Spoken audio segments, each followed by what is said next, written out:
So if we have this epic struggle between the intellect and the desire going on inside of us, how can we tell? Let's say that an idea comes to you, or a course of action comes to you, or an opportunity comes to you. How can you tell whether it's the intellect or whether it's the desire that's speaking, that wants to do this thing or wants to pursue this sort of action? al-Raghib al-Isfahani gives us some tools. He says, first of all, is this instant gratification or delayed gratification? Okay, the intellect will always lean towards delayed gratification, whereas the desire will always lean towards instant gratification. Okay, think about you're going to the gym. Okay, is going to the gym or starting a gym membership like instant gratification? No, it's not. All right, it's something that requires work. You're not going to see the results until after you put in work. Education, right? It's not something that is an instant gratification. You have to put in work, and the results are going to happen down the road, right? So this is something that is from the intellect. That's one of the ways we can tell. As opposed to the desire, the impulse, that gravitates to what's pleasing up front, and it's going to actually lead to problems later, right? Instant gratification. It's like a kid, for example. If you let your child eat for dinner whatever they wanted, what would they do? They would eat all the candy and all the cookies and all the popcorn and ice cream and whatever it was, and then they'd get a stomachache and they'd get sick later on. Their choice is being informed by the desire, the impulse. It's not the intellect. You're front-loading your fun, and you've got bad stuff coming your way. Same thing with lust for adults. So like you see somebody, okay, and you're just thinking instant gratification. This person is so beautiful. This person is so this, is so this.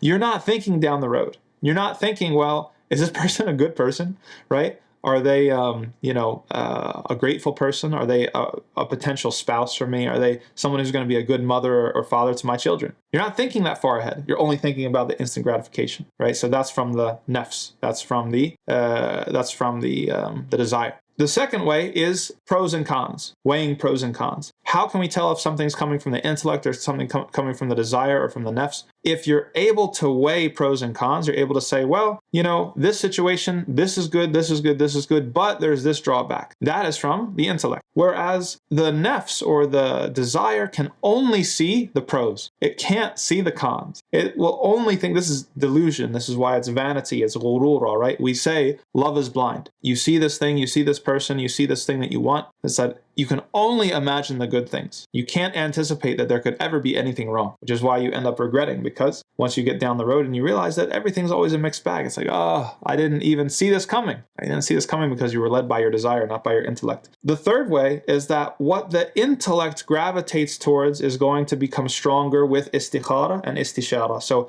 by praying on it, asking Allah to guide your decision, and by asking other people's opinion. We see sometimes, we have friends, we have family where every single person is telling them, don't do it, right? I want a divorce. I'm sick of this. This is not working out. Don't do it. Be patient.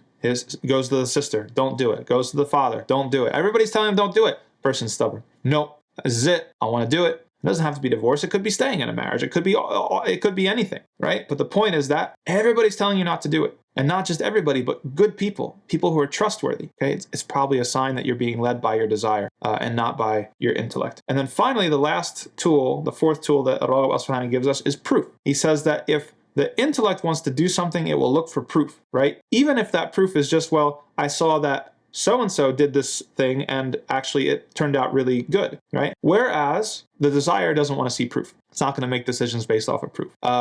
Somebody wants to do a certain thing and they know 10 people who did the same thing and it all turned out bad for them. They're not going to care. They're going to say, it's going to be different for me. It's going to be different this time. No. Their situation's not like mine, right? That's delusion. That's the nafs. That's the desire. And so if we're able to use these tools, we're able to use these four tools that al-Raghib al-Isfahani tells us, then we're going to be able to distinguish and differentiate between those things that our intellect want us to do and the things that the desire and the impulse and the urge are begging us to do.